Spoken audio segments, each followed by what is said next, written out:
Bismillahirrahmanirrahim. Assalamualaikum warahmatullahi wabarakatuh dan selamat pagi adik-adik. Di pertemuan ini kita akan membahas mengenai pengujian hipotesis.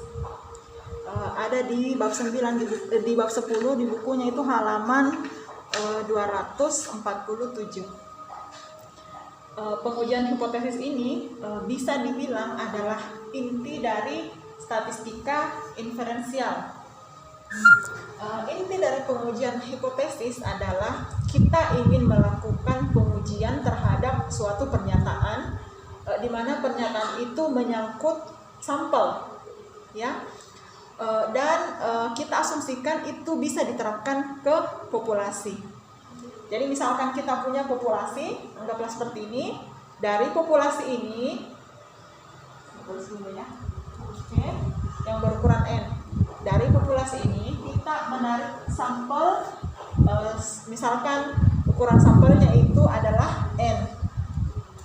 Nah, misalkan kita ingin mencari fenomena dari suatu populasi, tapi karena satu dan lain hal, misalkan populasinya sangat banyak sehingga kita tidak mungkin untuk mencari tahu dari semua populasi yang ada atau mengambil informasi dari semua populasi yang ada. Jadi yang bisa kita lakukan adalah menggali informasi dari sampel yang akan kita harapkan informasi yang kita dapat dari sampel ini itu mewakili atau representasi dari populasinya. Baik, kita masuk ke bagian pertama, yaitu mengenai pengertian hipotesis. Jadi hipotesis adalah dugaan sementara yang masih perlu diuji kebenarannya. Ini saya ringkas saja ya. Selanjutnya kita diberikan kriteria-kriteria hipotesis yang baik, yaitu sederhana, kemudian bisa menerangkan fakta, berkaitan dengan ilmu, sesuai dan tumbuh dari hasil pengkajian, dan masuk akal serta dapat diuji. Jadi untuk hipotesis yang kita anggap ya, hipotesis yang valid dalam ilmu statistik itu memenuhi kriteria-kriteria ini.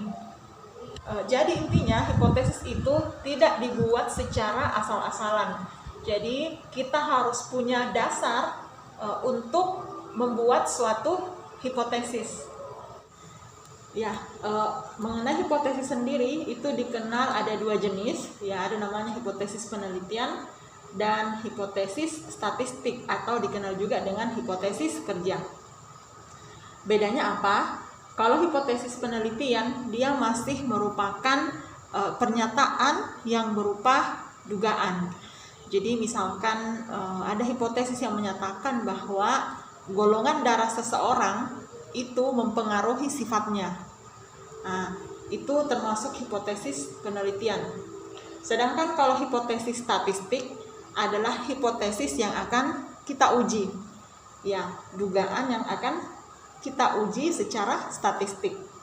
Nah, hipotesis penelitian ini itu bisa menjadi hipotesis statistik ketika kita akan melakukan pengujian hipotesis.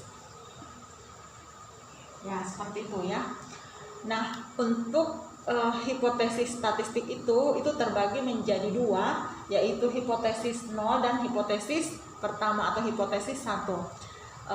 Kadang juga dikenal dengan istilah hipotesis 0 dan hipotesis alternatif atau singkatnya H0 dengan H1.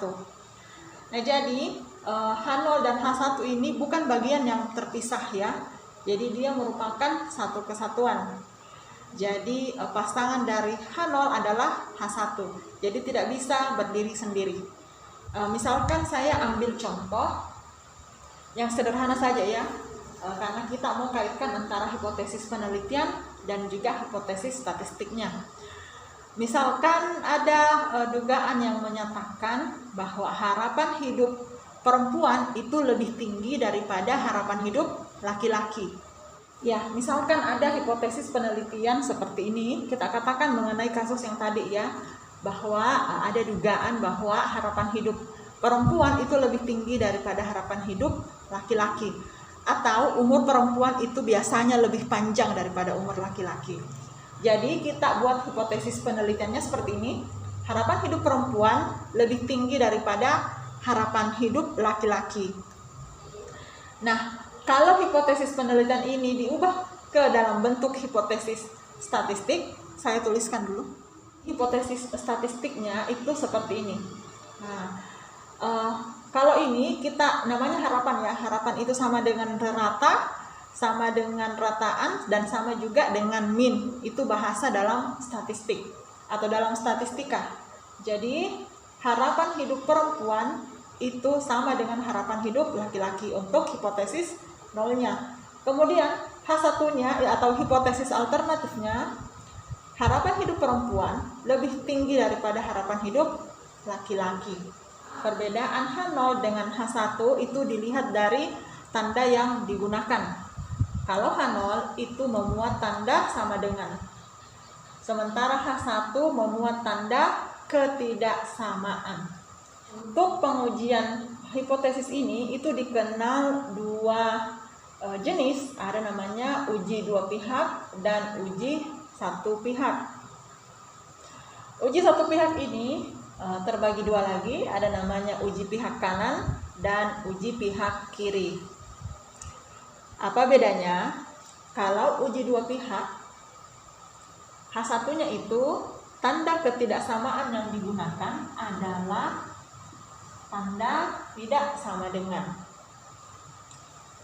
Sementara untuk uji satu pihak, tanda ketidaksamaan yang digunakan pada H1 adalah, kalau untuk pihak kanan itu tandanya lebih besar dari, sementara kalau uji pihak kiri tandanya lebih kecil dari.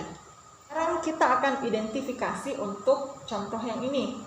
Nah, contoh ini itu termasuk uji pihak kanan, ya kan? Karena H1-nya itu tanda ketidaksamaan yang digunakan adalah tanda lebih besar dari. Adik-adik, hal lain yang perlu kalian ingat dalam pasangan hipotesis statistik ini, bahwa keduanya itu harus bertolak belakang. Apa artinya bertolak belakang atau kenapa harus bertolak belakang di sini?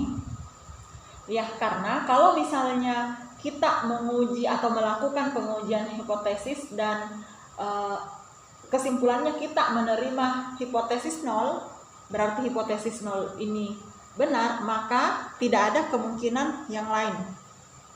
Demikian juga kalau dari hasil pengujian hipotesis kita menerima hipotesis 0, berarti hanya ini kemungkinan yang benar, yang lainnya salah. Nah, kalau kita lihat contoh yang di atas, ya tanda sama dengan tanda lebih besar dari, sebenarnya ada kemungkinan lain yang tidak tercakup di sini, yaitu tanda lebih kecil. Ya kan, lebih kecil. Nah, supaya tanda lebih kecil ini tercover ke dalam dua pasangan hipotesis statistik ini, maka tanda lebih kecil ini harus diangkat ke atas, ke hipotesis 0. Jadi perhatikan adik-adik, kita boleh menggunakan pasangan statistik yang ini ataupun yang ini, keduanya setara atau keduanya dianggap benar. Jadi kalau misalnya tadi tanda sama dengan, ya, tanda sama dengan itu harus dimiliki oleh H0. Oke ya, harus dimiliki oleh H0 dan sifat keduanya ini harus bertolak belakang. Jadinya bisa kita tulis seperti ini. Keduanya bertolak belakang, kemudian tanda sama dengan itu ada di H0. Nah, seperti itu. Dalam statistika, baik pasangan hipotesis ini maupun pasangan hipotesis ini, itu kita anggap ekivalen. Artinya dua-duanya benar. Meskipun dalam matematika ini agak susah untuk diterima, ya, saya perlu ingatkan di sini adik-adik ya, bahwa penentuan apakah uji dua pihak ataukah uji satu pihak yang kita gunakan itu tidak boleh kita pilih secara sembarangan atau serampangan. Kita harus berdasar pada teori yang ada. Jadi misalkan di sini harapan hidup perempuan itu lebih tinggi daripada laki-laki, ya ini didukung oleh teori-teori yang telah dikemukakan oleh para ahli atau para pakar. Ya, kita akan menguji itu secara statistik. Jadi kita anggap bahwa pernyataan ini itu masih merupakan dugaan. Tapi dugaannya bukan sembarang dugaan ya, itu didasarkan pada ahli. Nah, sehingga kalau kita misalnya kita mau mencaplok atau menyatakan bahwa kita akan menggunakan uji satu pihak, dalam hal ini uji pihak kanan, tetapi secara teoritis referensi yang ada itu tidak cukup untuk kita menggunakan uji pihak kanan. Ya, misalkan teori yang ada itu hanya beberapa yang menyatakan bahwa harapan hidup perempuan lebih tinggi daripada laki-laki. Sementara teori yang lain itu menyatakan bahwa harapan hidup perempuan tidak sama dengan harapan hidup laki-laki. Artinya tidak jelas, meskipun tidak sama, tidak jelas mana yang lebih tinggi dan mana yang lebih rendah. Sehingga langkah aman yang bisa kita gunakan adalah menggunakan uji dua pihak. Difaham ya? Kalau teorinya itu tidak jelas apakah dia lebih tinggi ataukah lebih rendah ataukah seperti apa, ya kita lebih aman pakai uji dua pihak. Kalau uji satu pihak ini misalkan kita mau ubah menjadi uji dua pihak, saya tulis di sini. Ya, jadi seperti ini ya. H0 itu sama dengan harapan hidup perempuan itu sama dengan harapan hidup laki-laki. Versus H1-nya itu harapan hidup perempuan tidak sama dengan harapan hidup laki-laki. Jadi uji dua pihak itu lebih aman daripada uji satu pihak sebenarnya. Kecuali teori atau secara teoritis memang itu mendukung untuk mengambil uji pihak kanan. Ya, kita masuk ke bagian kedua dari pengujian hipotesis ini, yaitu kesalahan dalam pengujian hipotesis. Tidak seperti matematika ya adik-adik yang kebenarannya itu bersifat mutlak. Dalam statistik ya kita selalu memberikan ruang untuk kesalahan dari misalnya kesimpulan yang kita ambil seperti itu. Nah, oleh karena itu dalam pengujian hipotesis ini kita mengenal dua jenis kesalahan. Ada namanya kesalahan jenis pertama dan ada juga namanya kesalahan jenis kedua.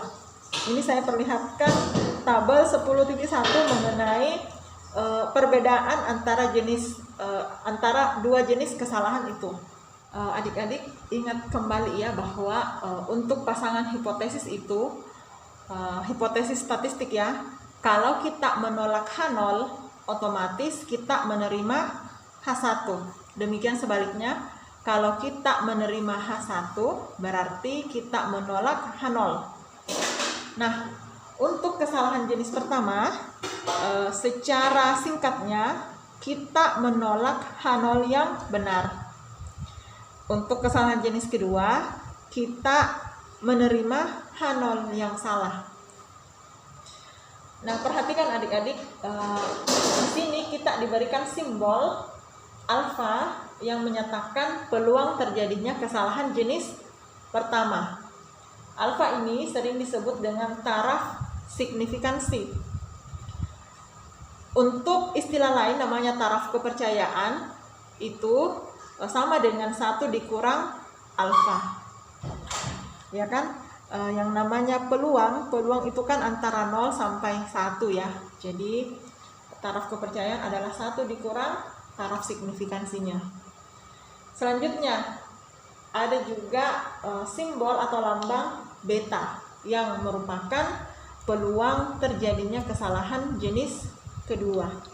Nah, adik-adik dengan mengetahui dua jenis kesalahan ini dan juga peluang terjadinya dua jenis kesalahan ini, kita tentu mengharapkan untuk memperkecil dua peluang jenis kesalahan ini ya, sehingga kita mengharapkan bahwa kesimpulan yang kita ambil itu memang kesimpulan yang sahih atau kesimpulan yang tepat.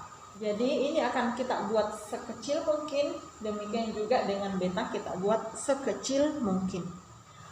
Akan tetapi adik-adik, kalau misalnya kita memperkecil alfa, biasanya beta itu akan ikut membesar. Jadi alfa semakin diperkecil, betanya biasanya akan ikut semakin membesar. Sehingga apa yang perlu kita lakukan adalah berusaha membuat keduanya sekecil mungkin, tentu memiliki beberapa teknik yang diperlukan. Langkah pertama yang bisa kita lakukan adalah memperkecil alfa terlebih dahulu. Setelah itu kita akan melakukan prosedur untuk memperkecil betanya. Adik-adik, kita masuk ke contoh kasusnya saja agar kita lebih memahami mengenai seperti apa dua jenis kesalahan dalam pengujian hipotesis ini dan resiko yang mungkin kita terima ketika terjadi kesalahan dalam pengujian hipotesis. Berikut ini adalah contoh kasusnya. Misalnya, seorang dokter ingin menjawab pertanyaan, apakah dosis obat yang biasa digunakan, yaitu 50 mg, masih cocok untuk situasi dan kondisi sekarang? Karena situasi penyakit yang semakin berkembang, diduga, ini dia hipotesisnya, diduga perlu peningkatan dosis obat untuk menyembuhkan penyakit. Karena itu kita buat hipotesis statistik seperti ini. Ya, Hanold itu menyatakan bahwa rata dosis obat untuk menyembuhkan penyakit itu sama dengan 50 mg. Sementara hipotesis satunya menyatakan bahwa rata dosis obat untuk menyembuhkan itu harus dinaikkan, atau dalam hal ini lebih dari 50 mg. Nah, kita buat dalam bentuk statistik uji. Hanold itu mu sama dengan 50 melawan H1 itu mu lebih besar dari 50. Ini adalah uji pihak kanan. Dengan mu menyatakan rata dosis obat yang menyembuhkan penyakit. Nah, sekarang kalau misalnya kesalahan dalam pengujian hipotesis itu terjadi, untuk kesalahan jenis pertama, yaitu kita menolak H0 yang benar, konsekuensi kesalahan ini berarti dokter akan menaikkan dosis obatnya. Jadi kita menolak ini, berarti kita terima H1, ya kan? Berarti dokter akan menaikkan dosis obatnya, yang sebetulnya tidak perlu. Akibatnya pasien bisa kelebihan dosis dan mengakibatkan penyakit lain dan bahkan bisa berakibat kematian. Untuk kesalahan jenis kedua, yaitu kita menerima H0 yang salah. Nah, ini kita terima. Ya, berarti dosis obatnya itu tetap. Sementara penyakit yang sekarang itu justru membutuhkan dosis yang lebih tinggi. Akibatnya pasien itu tidak sembuh-sembuh walaupun berobat terus-menerus, sehingga memperpanjang penderitaan. Mungkin karena resiko dari kesalahan jenis pertama itu lebih fatal, ya, sehingga kita selalu memilih memperkecil alfa atau peluang terjadinya kesalahan jenis pertama itu kita tentukan lebih dulu daripada beta, yaitu peluang terjadinya kesalahan kedua.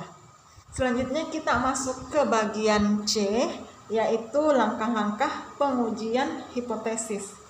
Saya bacakan saja langkah-langkahnya ya. Yang pertama, merumuskan H0 dan H1 dengan jelas sesuai dengan persoalan yang dihadapi. Perlu diingat bahwa pasangan hipotesis harus dapat teruji dengan data yang akan dikumpulkan atau data yang sudah dimiliki. Yang kedua, memilih statistik uji yang sesuai dengan asumsi sebaran populasi dan skala pengukuran data. Berdasarkan ini, uji statistik yang dipilih sebaiknya yang terkuat untuk mengurangi peluang terjadinya kesalahan dalam pengambilan keputusan. Selanjutnya, menetapkan taraf signifikansi. Nah, biasanya untuk taraf signifikansi ini pada umumnya kita memilih dua ya. Kita menggunakan dua jenis taraf signifikansi, yaitu alfa sama dengan 0,01 atau alfa sama dengan 0,05. Tadi sempat dibahas ya bahwa kita akan berusaha memperkecil nilai alfa itu sekecil mungkin. Hanya dalam beberapa kasus kadang-kadang kita bisa melonggarkan alfa yang kita ambil. Misalkan dalam kasus-kasus ilmu sosial berbeda dengan dalam kasus-kasus ilmu pengobatan. Nah, kalau misalnya ilmu pengobatan, kita usahakan alfa yang kita ambil itu sekecil mungkin. Berbeda dengan dalam ilmu sosial, karena resikonya juga berbeda, ya. Nah, untuk arti dari taraf signifikansi ini sendiri, untuk alfa sama dengan 0,01, maksudnya dalam 100 kesimpulan, ya, peluang terjadinya kesalahan jenis pertama, yaitu menolak H0 yang seharusnya diterima itu hanya terjadi 1 kali. Sehingga kita memiliki tingkat keyakinan atau taraf kepercayaan sebesar 99% bahwa keputusan yang kita ambil itu adalah tepat.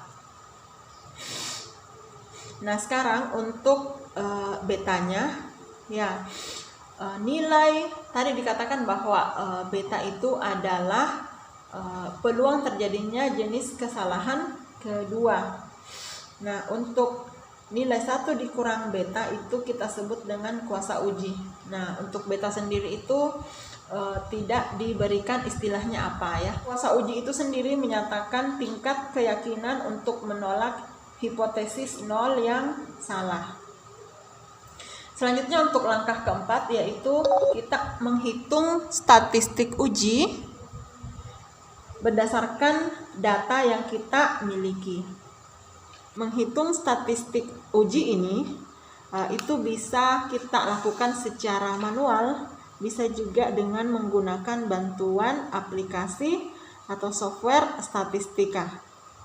Ada beberapa jenis aplikasi statistika yang telah sempat saya sebutkan pada pertemuan-pertemuan sebelumnya, ya, yaitu SAS, kemudian ada juga Minitab, ada juga SPSS. Berikutnya langkah kelima, yaitu menentukan nilai kritis atau daerah kritis pengujian. Nilai kritis ini itu berbeda-beda, ya, tergantung kepada asumsi sebaran data kita atau asumsi sebaran populasi. Mengenai pembahasan lebih jauh mengenai nilai kritis ini atau daerah kritis ini, itu akan lebih kita pahami ketika kita masuk ke contoh soalnya. Selanjutnya langkah terakhir adalah membuat kesimpulan dengan jalan membandingkan nilai statistik dengan nilai kritis. Jika nilai statistik jatuh pada daerah kritis, berarti H0 ditolak. Dan jika jatuh di luar daerah kritis, H0 diterima. Jika kita menggunakan aplikasi statistika, nilai kritis itu sudah langsung diberikan, itu nilai probability P-nya, ya, yaitu nilai P value-nya. Nah, kalau misalnya P value-nya itu lebih kecil dari 0,05, kita akan menerima H1 atau menolak H0. Kalau P value-nya lebih besar dari 0,05, berarti kita menerima H0. Selanjutnya kita masuk ke bagian keempat dari pengujian hipotesis ini, yaitu arti kesignifikanan. Ya, jadi kesignifikanan ini penting dalam pengujian hipotesis. Maknanya, signifikan itu adalah sesuatu yang terjadi secara sistematis sebagai lawan dari terjadi karena kebetulan. Misalnya untuk kasus mengenai seorang dokter tadi yang ingin menentukan apakah dia perlu menaikkan dosis obatnya ataukah tetap di 50 mg. Misalkan kita menerima H1. ya, yaitu seorang dokter tersebut perlu menaikkan dosis obatnya menjadi 50 mg. Nah, kita akan menyatakan bahwa keputusan untuk menaikkan dosis obatnya lebih daripada 50 mg itu kita nyatakan signifikan secara statistik atau bisa diterima secara statistik.